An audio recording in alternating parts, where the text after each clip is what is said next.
Hello guys, कैसे हैं आप सब। आज हम एक इम्पोर्टेंट टॉपिक लेके आए हैं जिसका नाम पद्म अवार्ड्स हैं। तो चलिए फटाफट रिवाइज करते हैं। ये सबसे हाईएस्ट सिविलियन अवार्ड्स जो होते हैं इंडिया में, उनमें सेकंड नंबर पे आते हैं आफ्टर भारत रत्न। भारत रत्न सबसे बड़ा अवार्ड है सिविलियन अवार्ड, उसके बाद ये आते हैं। इनको 1954 में बनाया गया था भारत रत्न के साथ ही। इसमें 3 कैटेगरी होती हैं, पद्म विभूषण, पद्म भूषण और पद्मश्री। सबसे ऊंची विभूषण, फिर भूषण, फिर उसके नीचे श्री, पद्मश्री होता है। ठीक है। तो अवार्ड जो होते हैं वो अचीवमेंट के लिए दिए जाते हैं, जो आपने पब्लिक सर्विस की है किसी भी फील्ड के अंदर, उसके लिए आपको ये दिया जाता है। लिमिटेशंस एंड एक्सेप्शंस क्या होते हैं, देखिए इसके अंदर एक तो कैश प्राइज़ नहीं दिया जाता है, सिर्फ एक सर्टिफिकेट मिलता है प्रेसिडेंट के द्वारा और एक मेडलियन मिलता है जिसको आप पब्लिक और गवर्नमेंट फंक्शंस में पहन सकते हैं। ये जो अवार्ड होते हैं इनको आप टाइटल के रूप में भी यूज़ नहीं कर सकते हैं। जो पद्म अवार्डी होता है can be given higher award, कुछ उनको और हायर अवार्ड दिया जा सकता है, लेकिन ध्यान रखिएगा 5 साल मिलने के बाद, यानी कि अगर आपको पद्म अवार्ड मिल चुका है तो उसके 5 साल के बाद ही आपको उससे ऊंचा जो अवार्ड है वो दिया जा सकता है। एक साल में 120 अवार्ड से ज़्यादा एक साल में कभी भी नहीं दिए जाते हैं, लेकिन इन 120 में पोस्टमस वाले अवार्ड इंक्लूड नहीं होते। वो क्या होते हैं, जैसे कोई अगर किसी का देहांत हो गया है तो उसको जो अवार्ड दिया जाता है उसे पोस्टमस अवार्ड कहते हैं। वो इन 120 में नहीं आते, और ना ही एनआरआई और फॉरेनर्स को मिलने वाले जो अवार्ड्स हैं वो इन 120 में कंसीडर किए जाते हैं। यानी टोटल 120 मिल सकते हैं उनको जो जीवित हैं, और इंडियन में हैं उनको 120 टोटल, इससे ज़्यादा अवार्ड्स नहीं दिए जा सकते। एलिजिबिलिटी की बात करूं तो जितने भी लोग किसी भी जाति, धर्म, ऑक्यूपेशन, लिंग एलिजिबल हैं इसको पाने के लिए, लेकिन जो गवर्नमेंट है, गवर्नमेंट सर्वेंट्स, वो जो काम कर रहे हैं पीएसयूज़ में, पब्लिक सेक्टर अंडरटेकिंग्स में, एक्सेप्ट डॉक्टर्स एंड साइंटिस्ट, वो इस अवार्ड को पाने के लिए एलिजिबल नहीं है।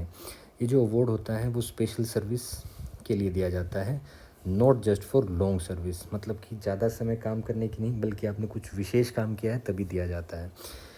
ये अवार्ड तब से लेके अभी तक लगातार चल रहे हैं। केवल एक बात का ध्यान रखना, 1978, 1979 इन 2 वर्षों में नहीं दिया गया, और 1993 से 1997 तक इन 4 वर्षों में भी ये नहीं मिला था। ठीक है।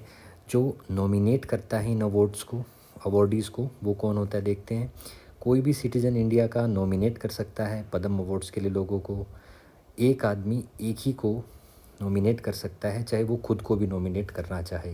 जितने भी नॉमिनेशन होते हैं वो ऑनलाइन किए जाते हैं, वहाँ पर डिटेल्स भरनी पड़ती है उस पर्सन से जुड़ी हुई जिसको आप नॉमिनेट करना चाहते हो, और एक 800 वर्ड का एस्से लिखना पड़ता है डिटेल में कि जिसको आप नॉमिनेट कर रहे हो उसने क्या काम किया, उसका पोटेंशियल, मतलब उसने कितना हद तक काम और या सोशल सर्विस किया है, वो सब आपको एस्से में लिखना पड़ता है।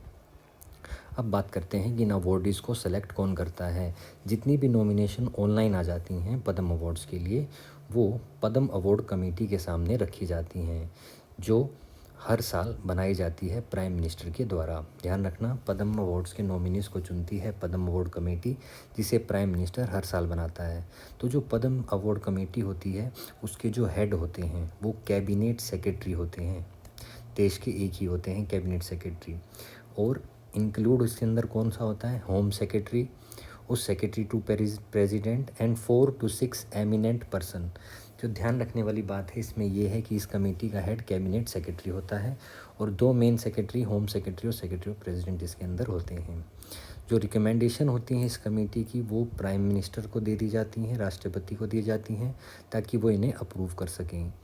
अब बात आती है कि इज़ द रेसिपेंट कॉन्सेंट, तो मतलब जिसको मिलने वाला है उनसे क्या पूछा जाता है, तो there is no provision for secession, इससे ऐसा कोई प्रोविज़न नहीं है कि रिटल और फॉर्मल कंसेंट उनसे लिया जाए।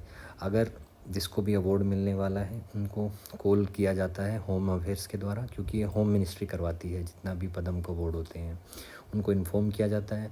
लेकिन अगर वो अपना नाम यहाँ से निकलवाना चाहते हैं तो नाम भी आप अपना निकाल सकते हैं पद्म अवार्ड से, अगर आप नहीं रिसीव करना चाहते तो। ये अवार्ड रिपब्लिक डे के इवनिंग के दौरान घोषित किए जाते हैं। चलिए बताते हैं इसके बारे में। तो union ministry of home affairs इसको अनाउंस करती है, 2023 के अनाउंस किए 74th रिपब्लिक डे में। ये भी आपको पता चला इस बार कौन सा रिपब्लिक डे था। प्रेसिडेंट ने 106 अवार्ड घोषित किए इस बार, जिनमें से 3 ड्यू केसेस हैं। ड्यू केसेस होते हैं मतलब कि 2 लोगों को एक ही अवार्ड मिलेगा, मतलब उन दोनों ने कुछ साथ मिलकर सोशल सर्विस किया था, तो उन बोथ की सर्विस के लिए उनको दिया जाता है। इस बार 6 पद्म विभूषण, 9 पद्म भूषण और 91 पद्मश्री अवार्ड्स आपके दिए जाएंगे। मैं इसलिए कह रहा हूँ क्योंकि ये मार्च अप्रैल के मध्य मिलते हैं और अनाउंस इनको किया जाता है रिपब्लिक डे की इवनिंग में। जो 19 अवॉर्डी इनमें से होंगी वो वुमेन होंगी, और जो लिस्ट होगी उसमें 2 पर्सन होंगे जो foreign NRI PIO OCI, non resident Indian, person of Indian origin, overseas citizen of Indian, और 7 इस बार पोस्टमूथ अवार्ड दिए जाएंगे, यानी कि जिनका देहांत हो चुका है उनको ये अवार्ड मिलेगा। तो चलिए देखते हैं 2-3 अवार्ड जो हैं वो खास आपको याद रखने पड़ेंगे। सबसे पहले पद्म विभूषण की बात करते हैं। श्री बालकृष्ण दोषी को आर्किटेक्चर की फील्ड में, देखिए पद्म विभूषण मिला है 6 को, 6 में से जिनको मिला है उसमें से 3 पोस्टमूस है, यानी तीनों का देहांत होने के बाद मिला है। बालकृष्ण दोषी तो आर्किटेक्चर से याद रखेंगे आप इसको। दिलीप महालनोबिस, इसको भी आप मेडिसिन से याद रखेंगे महालनोबिस को।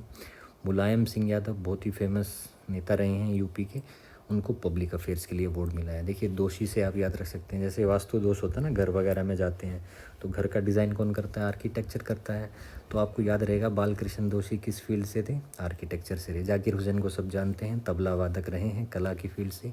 SM कृष्णा से आप याद रखेंगे पब्लिक, कृष्ण भगवान जी जो हैं सभी पब्लिक उनको फॉलो करती है, तो कृष्ण जी से याद रखना पब्लिक अफेयर। और दिलीप महालनोबिस से आप मेडिसिन याद रख सकते हैं। ऐसे में Shri Srinivas Vardhan, science and technology, तो ये आपके 6 रहेंगे, आप याद कर सकते हैं इन्हें। और अगले अगर मैं बताऊं 9 पद्म भूषण, ये 2 ही आपको मेनली याद रखने होते हैं, पद्म विभूषण और पद्म भूषण, इन्हीं से क्वेश्चन आपका आ जाता है। इनमें आपके सामने लिस्ट मैंने लगा रखी है। SL भरपैया जो हैं लिटरेचर के हैं, सुधा मूर्ति सोशल वर्क की हैं, कमलेश पाटिल स्पिरिचुअलाइजेशन के हैं, चीना जैयर स्पिरिचुअलाइजेशन के हैं, वानी जयराम आर्ट की हैं, मंगलम बिरला ट्रेड इंडस्ट्री के हैं, दीपक धार साइंस एंड इंजीनियरिंग के हैं, सुमन कल्याणकोनी आर्ट की हैं, कपिल कपूर लिटरेचर के हैं। तो दोस्तों ये था आपके सामने मैंने जो इम्पोर्टेंट बातें बताई हैं, स्क्रीनशॉट लेके इनको याद कर लीजिएगा। पद्म भूषण विभूषण अवार्ड्स के बारे में सारी जानकारी मैंने आपको दे दी है। तो उम्मीद करता हूँ आपको वीडियो काफ़ी हेल्पफुल लगेगी, और आप इस चैनल को पहली बार सुन रहे हैं या देख रहे हैं तो सब्सक्राइब करना नहीं भूलेंगे। चलिए दोस्तों, नेक्स्ट इंटरेस्टिंग वीडियो में मिलेंगे इसी तरह आपको कुछ ना कुछ बताते हुए सिखाते हुए। Tata and bye bye.